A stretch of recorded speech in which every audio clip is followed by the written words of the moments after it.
আজি আকৌ আপোনালোকৰ মাজলৈ আহিছোঁ অসমৰ ৰাইজৰ বিশেষকৈ মিয়া মুছলিমখিনিৰ ওপৰত বিশেষ এটা মন্তব্য লৈ মই আহিছোঁ।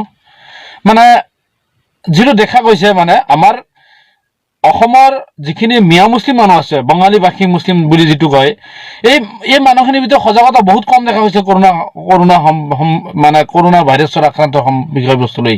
যিটো নেকি কালি যিটো জুৰিয়াত বজাৰত যিটো দেখা গ'ল, কালি যিটো জনিয়া যিটো বজাৰত দেখা গ'ল, মানে তেওঁলোকে কি বুলি ভাবি আছে? তাৰমানে তেওঁলোকে কি নাখাই মৰিব নেকি?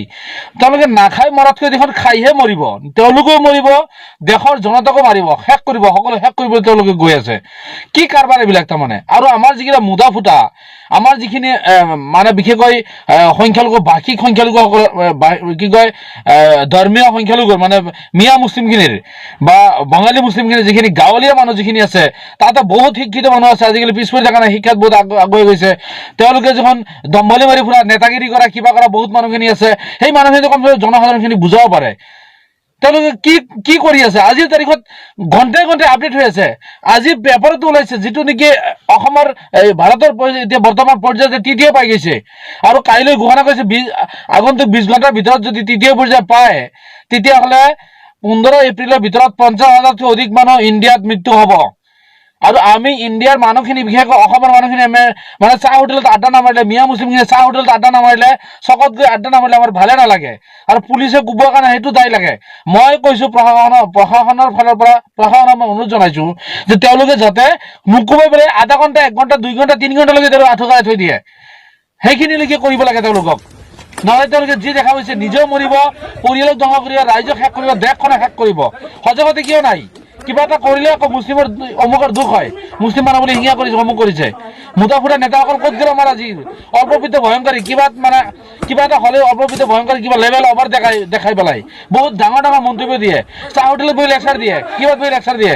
আজি যি দেখা গৈছে, তেওঁলোকে মানে নিজেও এই পেটৰ তাৰণাত পেটৰ লেভেল দেখাই, পেট মানে ভোকত মৰাৰ লেভেল দেখাই দোকানত গৈ চাহ হোটেলত আড্ডা মাৰি, ৰাস্তাত আড্ডা নামাৰাকে তেওঁলোকৰ শান্তি নালাগে, আৰু সেইখিনি কৰি গোটেই দেশখন বৰবাদ কৰিব, নিজৰ পৰিয়াল ধ্বংস কৰিব। আপোনালোকে সেইসকল ৰাইজক মই কৈছোঁ, যিসকলে আজি ঘৰৰ পৰা ওলাই নগ'লে ভাল নালাগে, চাহখিনি খালে ভাল নালাগে, ৰাস্তাত ওলাই নগ'লে একজনৰ লগত কথা নাপাতিলে ভাল নালাগে, তেওঁলোকে আপোনাৰ নিজৰ ল'ৰা ছোৱালীক ভাল নাপায় নেকি?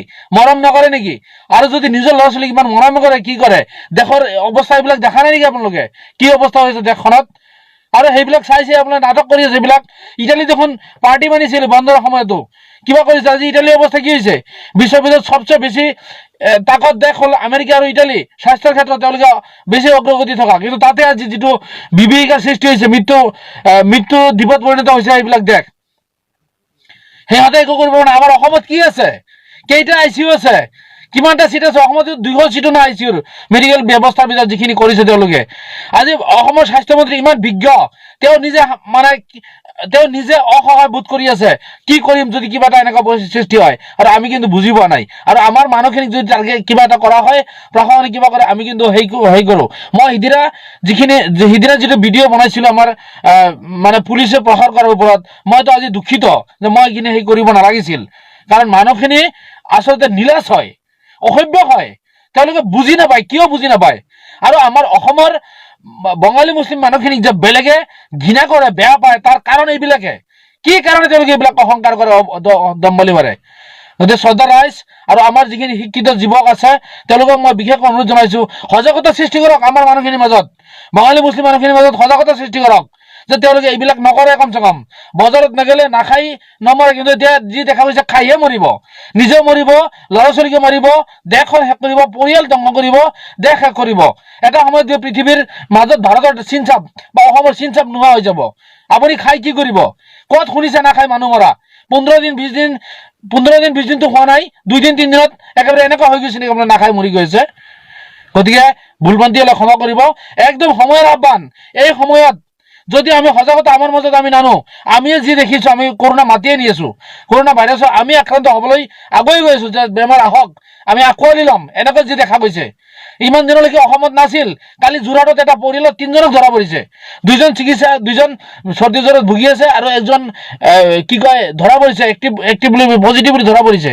গতিকে শ্ৰদ্ধাৰ ৰাইজ, বিশেষকৈ আমাৰ মিয়া মুছলিমখিনিক, বঙালী মুছলিমখিনিক মই অনুৰোধ জনাইছোঁ, আপোনালোকে